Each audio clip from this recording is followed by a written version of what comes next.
If your balcony plants are turning yellow, growing slow, or just dying unexpectedly, it's probably not your watering schedule. It's usually what's happening underneath the surface.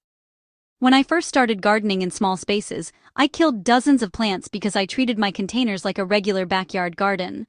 Today, I'm sharing the 5 critical soil mistakes I made so you don't have to waste your time and money making them too. Mistake number 1. The biggest mistake is grabbing that cheap bag labeled garden soil or topsoil just to save a few dollars. Here is the reality. Garden soil is designed to be mixed into the ground. When you put it in a container, it compacts into a dense brick. It suffocates your roots and stops water from draining properly. The solution: always look for potting mix or container mix. These are actually soilless blends made of peat moss, coconut coir, and pine bark that stay fluffy. They are engineered specifically to allow airflow to roots in a confined space. Mistake number 2. For years I thought putting rocks at the bottom of a pot helped drainage. It turns out that is a total myth. The water just pools in the rocks and creates a stagnant swamp that rots your roots from the bottom up. I lost an entire season of peppers because the water had nowhere to go. The solution: skip the rocks entirely.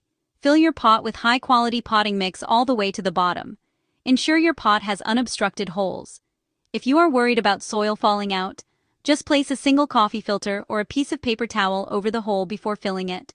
Mistake number 3. Even good potting mix can get heavy over time as you water it.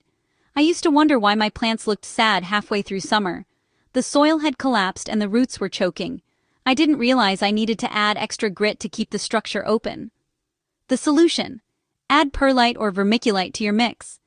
These are those little white popcorn-looking rocks you see in nursery plants. I now mix in about 20% perlite to every pot. It ensures oxygen can always reach the root zone, even after heavy watering. Mistake number 4. I hate wasting money, so I used to reuse my soil year after year without doing anything to it. The problem is that pests, fungal diseases, and salt buildup from fertilizers stay in that soil.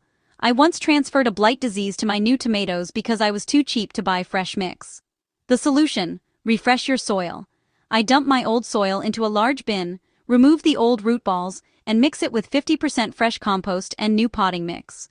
Mistake number 5. In the ground, roots can stretch out to find nutrients. In a pot, they can only eat what you give them. I used to think the fertilizer in the potting mix bag was enough for the whole season. It is not. It usually washes out after about 6 weeks of watering. The solution: you have to feed your container plants regularly.